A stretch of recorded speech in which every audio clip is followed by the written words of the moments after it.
नमस्कार, सत्यदर्शन न्यूज मध्ये आपले स्वागत आहे. मी पायल शहा. एक नजर टाकूया आजच्या ठळक घडामोडीवर. ठाकरे सेना, शिंदे सेना, भाजप एकाच मंचावर.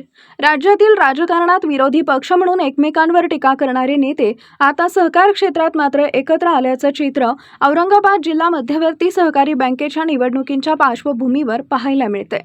जिल्हा बँकेच्या संचालक पदाच्या निवडणुकीसाठी ठाकरे गट, शिंदे गट आणि भाजपचे नेते एकाच व्यासपीठावर आल्यानं राजकीय वर्तुळात चर्चांना उधाण आलंय.